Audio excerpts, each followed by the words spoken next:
Bapak, Ibu, Saudara-saudara, serta anak-anak yang terkasih, selamat malam.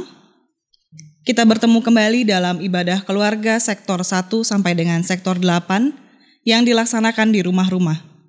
Kiranya ibadah kita pada malam hari ini mendatangkan berkat bagi kehidupan beriman kita. Sebelum beribadah, mari kita bersaat teduh sejenak. Saat teduh dimulai.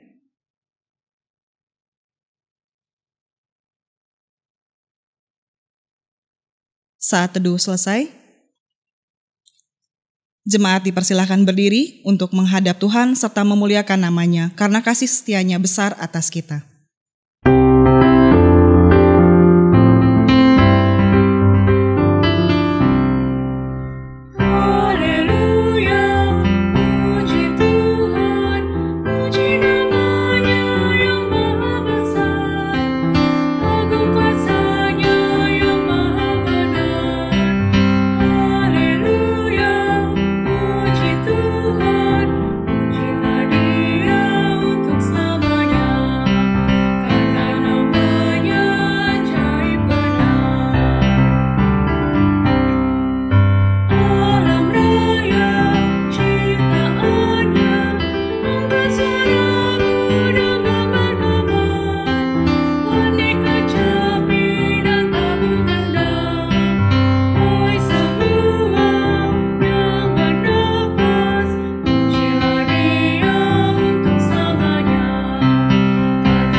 Kita berdoa. Ya Tuhan Allah Bapa yang kami puji, sembah, dan muliakan dalam Tuhan Yesus Kristus, kami bersyukur karena pemeliharaan-Mu sehingga kami dapat menikmati karya-Mu dalam berbagai pengalaman di sepanjang hari ini. Ajarlah kami untuk mensyukuri setiap sukacita dan berkat yang kami nikmati. Didiklah kami untuk belajar dari kegagalan atau kesukaran yang kami lalui hari ini. Dengan demikian, kami senantiasa mengimani kuasa dan penyertaan-Mu yang sempurna dalam keterbatasan kami. Saat ini kami juga bersyukur dapat menghayati persekutuan bersama keluarga. Kiranya Engkau Tuhan mengurapi kami semua dan ibadah kami ini boleh berkenan bagi-Mu ya Allah. Inilah ungkapan syukur dan permohonan kami. Di dalam nama Tuhan Yesus Kristus kami berdoa. Amin. Jemaat dipersilakan duduk.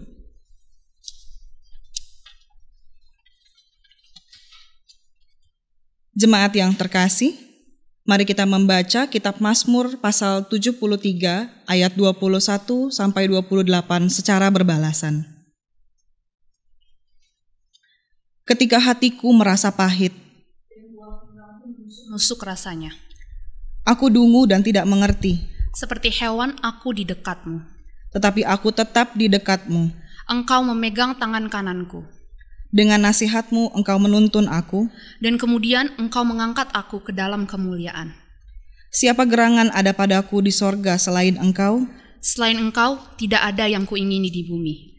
Sekalipun dagingku dan hatiku habis lenyap, gunung batuku dan bagianku tetaplah Allah selama-lamanya.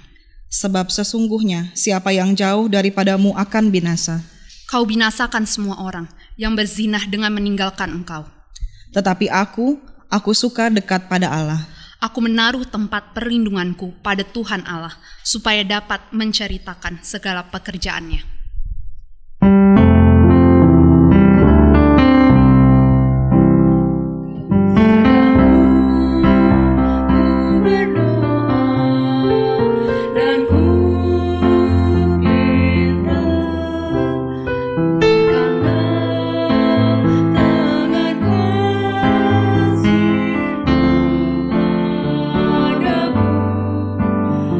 Aku tahu kau selalu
Jemaat kekasih Tuhan, sebelum kita membaca firman Tuhan, mari kita berdoa mohon bimbingan Roh Kudus. Dalam persekutuan jemaatmu di sektor pelayanan 1 sampai dengan 8 pada ibadah keluarga secara online di rumah masing-masing malam ini Tuhan, kami akan membaca dan merenungkan firman-Mu. Tuhan tolong tenangkan hati dan pikiran kami semua, agar kami dapat menangkap dan mencerna maksud firman yang akan disampaikan. Urapilah hamba-Mu Roh Kudus ya Tuhan, agar hamba-Mu yang penuh keterbatasan ini dapat menyampaikannya dengan baik dan benar, serta berkenan di hadapan-Mu, sehingga melaluinya jemaat-Mu mendapatkan maknanya untuk diterapkan dalam kehidupan sehari-hari. Berfirmanlah ya Tuhan, sebab kami anak-anak-Mu sedia mendengar. Amin. Jemaat, mari berdiri untuk mendengar firman Tuhan yang dibacakan dari Alkitab, yaitu Injil Yohanes 4 ayat 11 sampai dengan 26, yang mengatakan, kata perempuan itu kepadanya, Tuhan, Engkau tidak punya timba dan sumur ini amat dalam. Dari manakah Engkau memperoleh air hidup itu? Adakah Engkau lebih besar daripada bapa kami Yakub, yang memberikan sumur ini kepada kami, dan yang telah minum sendiri dari dalamnya, ia serta anak-anaknya dan ternaknya? Jawab Yesus kepadanya, barang siapa minum air ini, ia akan haus lagi. Tetapi barang siapa minum air yang akan kuberikan kepadanya, ia tidak akan haus untuk selama-lamanya. Sebaliknya, air yang akan kuberikan kepadanya akan menjadi mata air di dalam dirinya, yang terus-menerus memancar sampai kepada hidup yang kekal. Kata perempuan itu kepadanya, Tuhan, berikanlah aku air itu, supaya aku tidak haus dan tidak usah datang lagi ke sini untuk menimba air. Kata Yesus kepadanya, pergilah, panggillah suamimu dan datang ke sini. Kata perempuan itu, aku tidak mempunyai suami. Kata Yesus kepadanya, tepat katamu, bahwa engkau tidak mempunyai suami. Sebab engkau sudah mempunyai 5 suami, dan yang ada sekarang padamu bukanlah suamimu. Dalam hal ini engkau berkata benar. Kata perempuan itu kepadanya, Tuhan, nyata sekarang padaku bahwa engkau seorang nabi. Nenek moyang kami menyembah di atas gunung ini, tetapi kamu katakan bahwa Yerusalemlah tempat orang menyembah. Kata Yesus kepadanya, percayalah kepadaku hai perempuan, saatnya akan tiba, bahwa kamu akan menyembah Bapa bukan di gunung ini dan bukan juga di Yerusalem.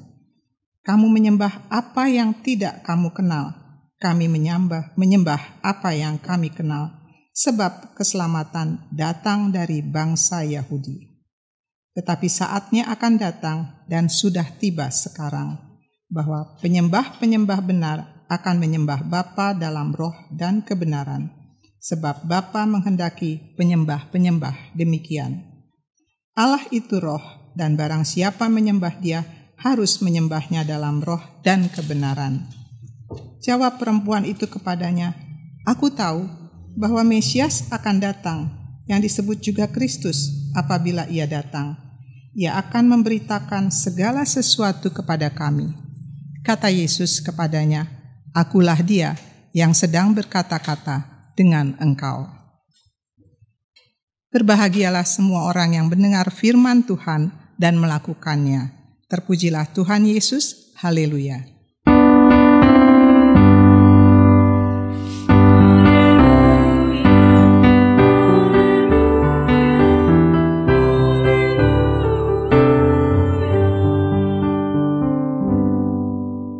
Jemaat dipersilahkan duduk.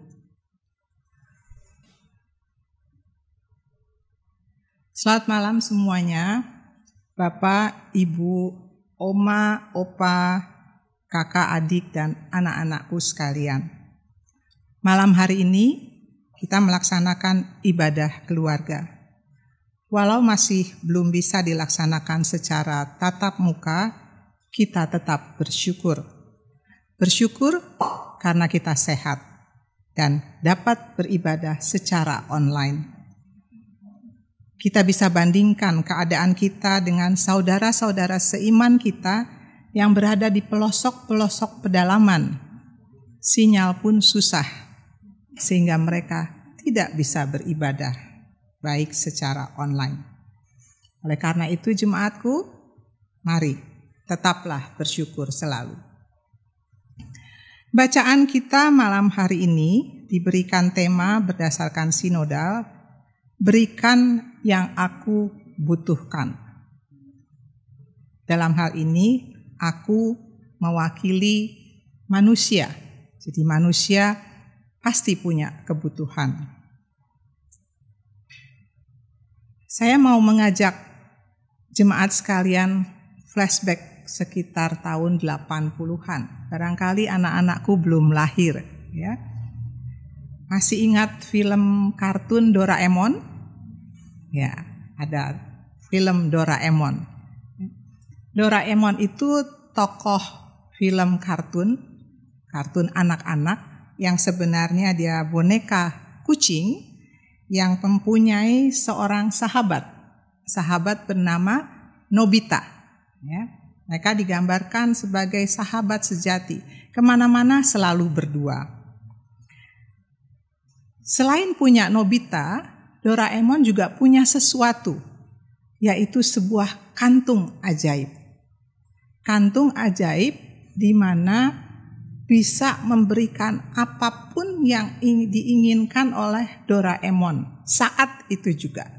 Jadi kita bisa bayangkan kantung ajaibnya, ya. Dia minta coklat, langsung bisa ada coklat. Dia minta bisa terbang, langsung bisa terbang. Sebagaimana umumnya hubungan persahabatan, Nobita sering minta tolong kepada Doraemon. Terlebih pada saat dia mengalami kesulitan. Entah dia dimarahi oleh orang tuanya, dihukum. Saya ingat satu episode, dia dihukum lalu dia dilarang keluar kamar oleh orang tuanya. Lalu dia memanggil Doraemon sahabatnya. Dengan kedekatan mereka, dia membujuk Doraemon untuk membantu dia mencarikan kunci kamarnya. Dan simsalabim, melalui kantung ajaib itu dia bisa keluar dari kamar tersebut. Jadi kita bisa bayangkan ya betapa bahagianya dan senangnya kita kalau kita punya satu alat ajaib seperti Doraemon. Pertanyaannya, apa hubungannya ilustrasi Doraemon dengan bacaan kita malam ini?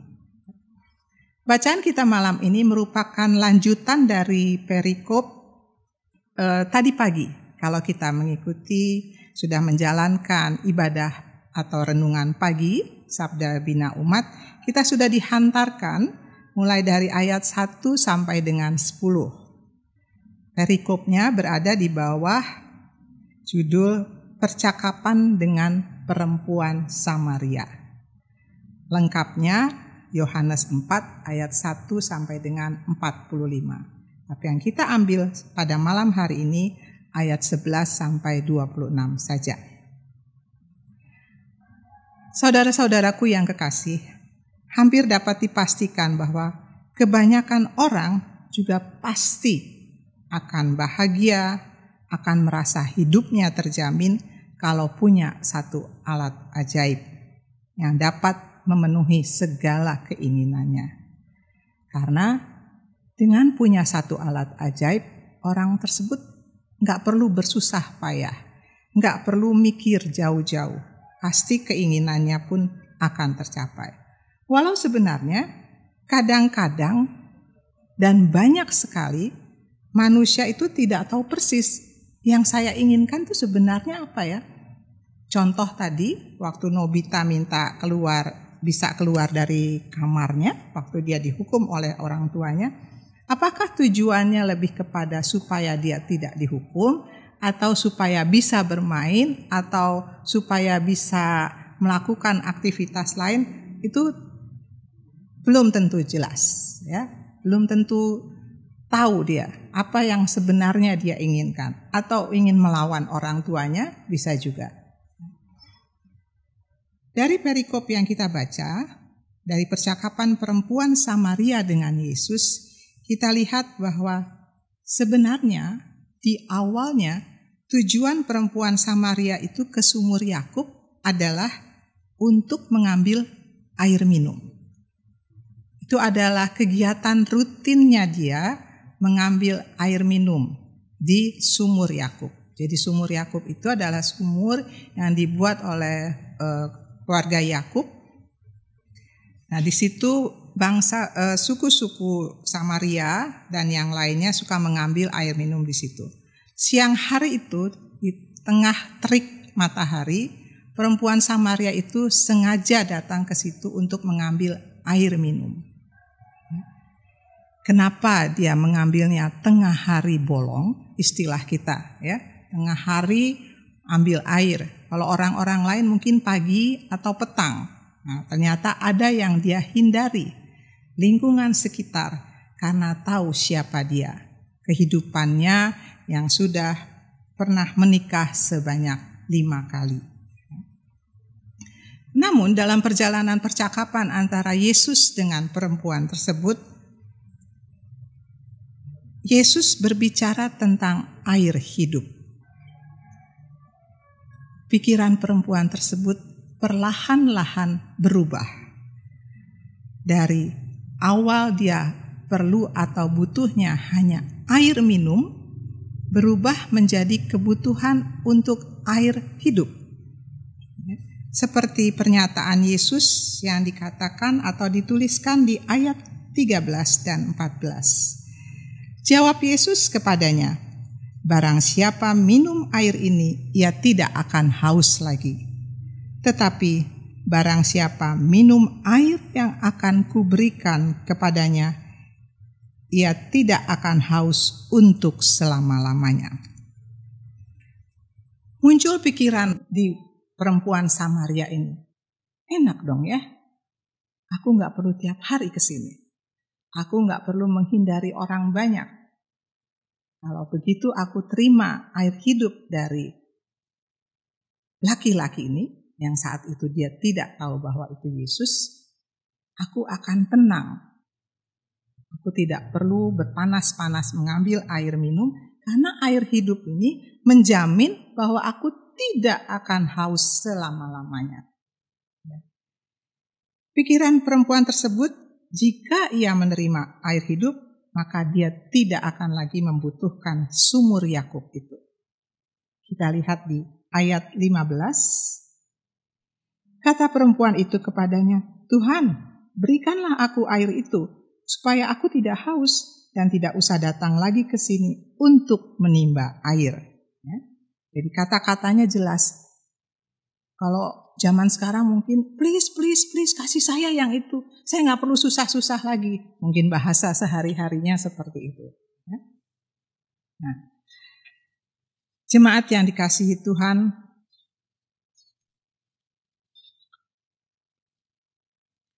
kalau kita menyimak bacaan kita dari ayat 11 sampai 26, ada 4 hal yang bisa kita pelajari dari bacaan kita malam ini. Yang pertama adalah kita melihat adanya perasaan tidak yakin pada perempuan Samaria tersebut terhadap Yesus. Coba kita bayangkan, kita seseorang lalu didatangi oleh seorang pria minta diambilkan air untuk diminum. Lalu berjalan waktu melalui percakapan, kemudian berubah menjadi menjanjikan bahwa saya bisa memberikan air hidup. Tentu kita akan bertanya-tanya, ini bohong kali ya? Tadi minta kok timba aja gak punya, udah gak kuat, sekarang janji bisa memberikan air hidup. Jadi ada ketidakyakinan bahwa betulkah orang yang saya hadapi ini benar-benar bisa menjanjikan air hidup. Kalau zaman sekarang kita nyebutnya PHP, ya, pemberi harapan palsu. Kita mikir, ini orang di depan saya ini beneran bisa kasih harapan nggak ya? Jangan-jangan hanya PHP. Itu mungkin yang sekarang bisa kita kaitkan ya. Secara perlahan dari ketidakyakinannya ia kemudian percaya dan menyatakan bahwa ia butuh air yang ditawarkan Yesus. Karena dia tidak perlu datang lagi ke sumur Yakub. Dia sebenarnya segan bertemu orang-orang di lingkungan sekitar yang tahu statusnya. Dia tertarik kepada Yesus karena mengira pesan itu bisa membuatnya nyaman. Ini yang sering membuat kita keliru, jemaatku. Kita beranggapan bahwa dengan ikut Yesus semuanya beres. Tidak ada lagi masalah. Jika demikian, kita keliru. Keadaannya tidak selalu demikian. Ya. Kristus tidak datang untuk menyingkirkan tantangan, tapi ia justru datang untuk mengubah batin kita dan memberi kita kuasa untuk menghadapi berbagai masalah. Jadi bukan memudahkan, bukan menjamin bahwa segalanya beres, tapi dia memberi pengkayaan pada batin kita bahwa kita dimampukan untuk menghadapi berbagai masalah dari sudut pandang Dia, dari sudut pandang Tuhan kita. Kedatangan Kristus bukan berarti sebuah jaminan bahwa semuanya pasti beres dan tidak ada masalah. Karena sebenarnya masalah pasti selalu ada. Pelajaran yang kedua, ketika perempuan Samaria ini mendapati bahwa Yesus kok bisa tahu semua tentang kehidupannya. Mereka baru bertemu saat itu. Mereka belum pernah bercakap-cakap. Tapi saat itu juga Yesus mengatakan, suamimu 5 kan? Yang sekarang bukan suamimu. Coba kita bayangkan kalau kita berada di posisi perempuan Samaria itu. Kita kayak dibukakan, ya, kita seperti ditelanjangi, istilahnya dibacain hidupnya oleh orang yang ada di depan kita.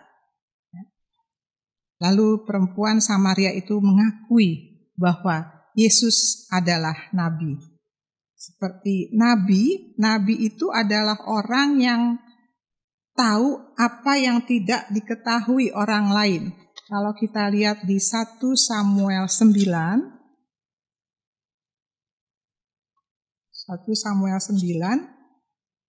ayat 9.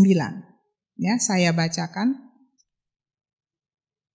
Dahulu di antara orang Israel, apabila seseorang pergi menanyakan petunjuk Allah, ia berkata begini, mari kita pergi kepada pelihat. Sebab nabi yang sekarang ini disebutkan dahulu pelihat. Jadi nabi itu dengan kata lain orang yang bisa melihat yang tidak diceritakan, yang tidak diketahui orang banyak. Melalui percakapan perempuan Samaria dan Yesus, akhirnya dia pikir, jangan-jangan pria di hadapan saya ini adalah seorang nabi. Karena saya belum pernah bicara apapun dengan dia, orang asing ini. Pelajaran apa yang kita dapat? Bahwa kehadiran Yesus seringkali bisa mengungkapkan dosa dan bahkan membuat kita malu. Tetapi jangan khawatir, kehadiran Dia justru untuk mengampuni dosa kita dan memberi hidup baru. Itu pelajaran yang kedua. Pelajaran yang ketiga, Yesus memberitahukan kepada perempuan Samaria ini bagaimana melakukan penyembahan yang benar. Masalah penyembahan atau beribadah yang disampaikan di sini bukan soal menyembah di gunung atau dimanapun. Yesus menegaskan bahwa ibadah atau penyembahan kepada Bapanya di surga tidak bisa lagi dibatasi tempat atau ruang. Lokasi penyembahan sama sekali tidak sepenting sikap para penyembah. Jadi yang utama adalah sikap. Orang akan menyembah Tuhan dalam relasi pribadi dengannya. Bahwa Bapa kita menghendaki manusia menyembah Dia menurut kebenaran penghayatan dan pengenalannya terhadap Bapa, bukan karena sebuah kebiasaan atau tradisi. Yang terjadi saat ini, kita tidak beribadah di gedung gereja, kita beribadah di rumah masing-masing. Kita tidak beribadah di rumah keluarga X atau keluarga Y. Ini realisasi dari pelajaran malam hari ini. Bahwa tempat ibadah bukanlah satu-satunya ukuran ibadahmu. Jadi yang ingin disampaikan kepada perempuan Samaria dan kita semua di sini bahwa ibadah atau penyembahan kepada Tuhan tidak bisa lagi dibatasi tempat atau ruang. Yang keempat, melalui percakapan mereka, perempuan Samaria itu menegaskan bahwa sebenarnya kebutuhan air yang tidak akan membuat haus lagi selamanya. Barulah dia sadari, air yang tidak haus selamanya. Ia sadar bahwa ia juga membutuhkan dan mengharapkan kehadiran Mesias yang akan memberikan kepadanya pengetahuan tentang hidup sebagai umat Allah.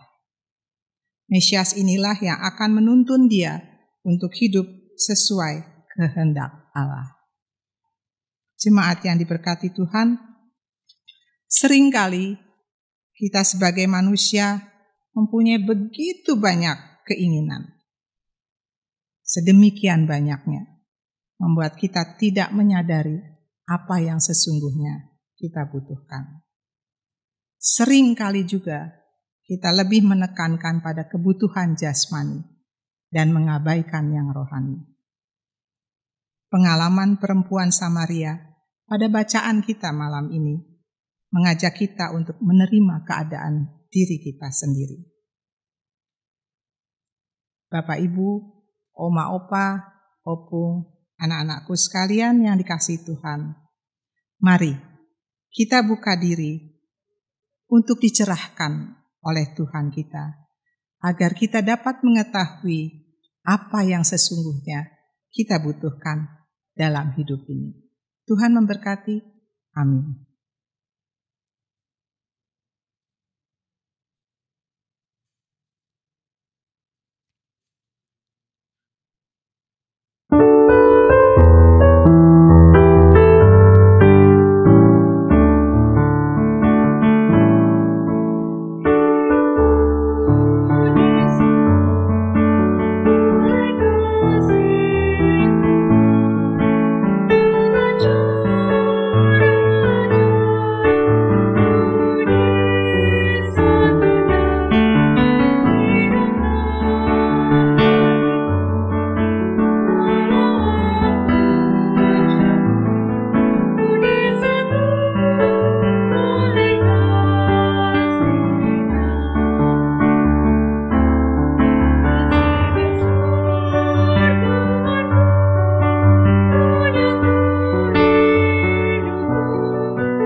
Jemaat, mari kita berdoa syafaat.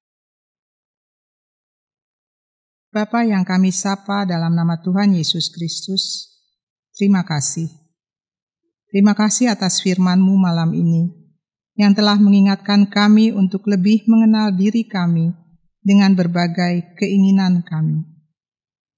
Ajari kami, Bapa, untuk membuka diri kami, menerima diri dan kehidupan kami sebagaimana adanya.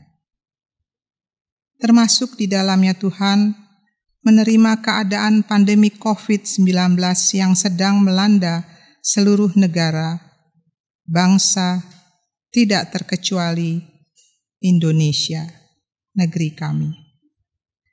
Beri kami khidmat ya Tuhan, untuk menjalankan program yang ditentukan oleh pemerintah, seperti pembatasan sosial berskala besar, transisi saat ini Tuhan, menjaga kesehatan, menjaga jarak maupun sosial, agar rantai pandemi ini bisa putus.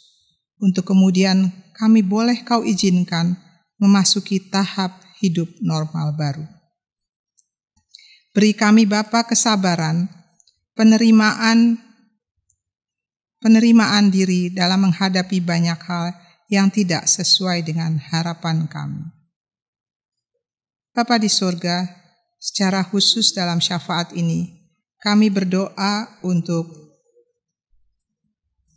pemerintah kami, seluruh aparat mulai dari yang tertinggi Bapak Presiden sampai yang terendah. Kiranya Engkau berikan mereka hikmat untuk memimpin kami rakyatnya, untuk berlaku tegas dan juga mengayomi. Berikan mereka keleluasaan untuk saling bersikap bijaksana ya Tuhan dalam menangani COVID-19 ini.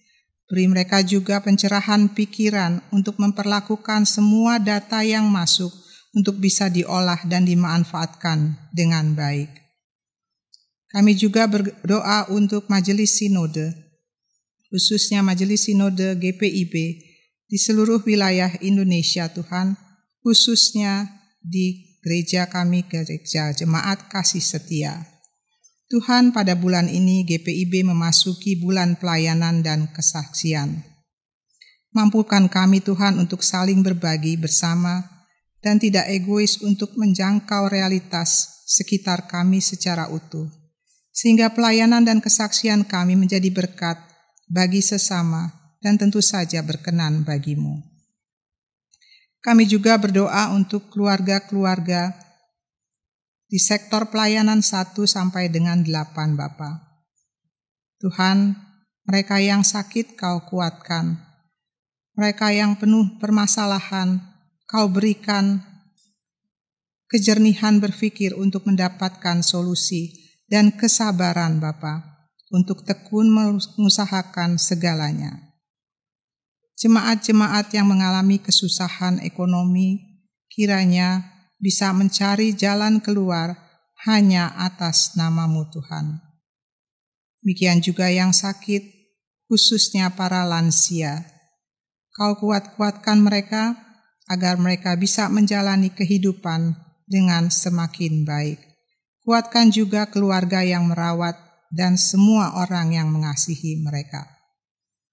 Ya Bapa yang Maha Baik, kami di sektor pelayanan 1 sampai dengan 8, mampukan kami untuk menjaga diri Tuhan, agar kami bisa menjadi teladan di lingkungan kami berada, menjaga diri, menjaga kesehatan, agar kami bisa menjadi agen-agen untuk pemutusan rantai COVID-19 ini. Tuhan, kami juga berdoa untuk ke depannya. Kiranya kondisi ini akan semakin baik dan kami akan dimungkinkan untuk melakukan ibadah secara tatap muka langsung. Tapi Tuhan, kami tahu yang terbaik adalah semua yang berkenan di hadapan-Mu. Berilah kami hikmat untuk menjalankannya dengan sebaik-baiknya. Semua doa ini Bapa, kami naikkan dalam nama Tuhan Yesus Kristus yang telah mengajar kami berdoa. Bapa kami yang di surga, dikuduskanlah nama-Mu, datanglah kerajaan-Mu, jadilah kehendak-Mu di bumi seperti di surga. Berilah kami pada hari ini makanan kami yang secukupnya, dan ampunilah kesalahan kami, seperti kami juga mengampuni orang yang bersalah kepada kami. Dan janganlah membawa kami ke dalam percobaan, tapi lepaskanlah kami dari yang jahat.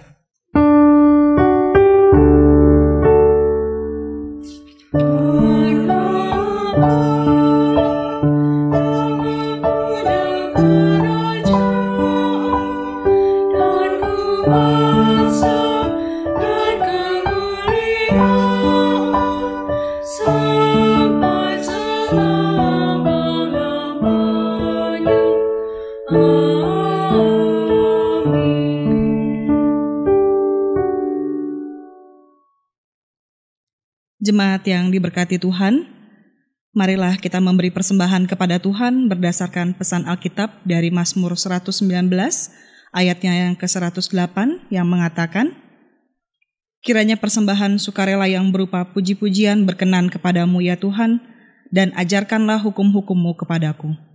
Tuhan memberkati saudara dan persembahan saudara.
Jemaat, marilah berdiri dan berdoa untuk menyerahkan persembahan kita di dalam doa kepada Tuhan.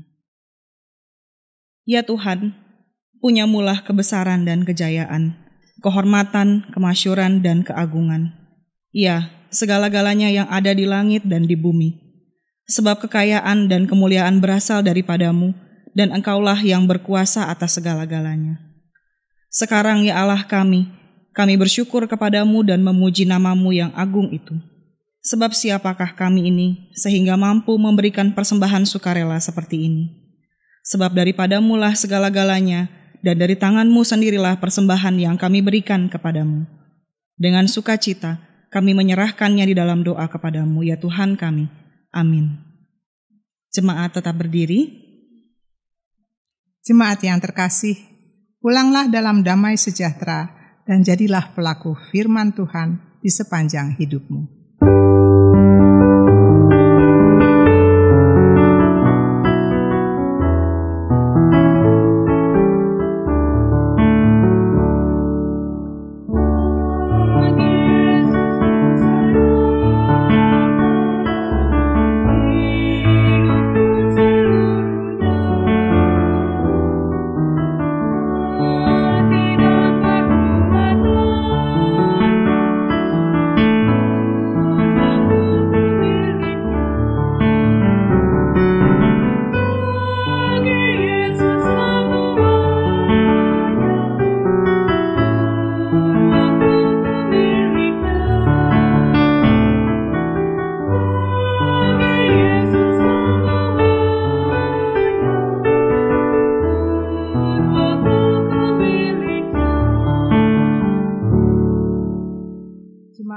Terimalah berkat Tuhan. Kiranya kasih karunia Tuhan Yesus Kristus dan kasih Allah dan persekutuan Roh Kudus menyertai kita sekalian.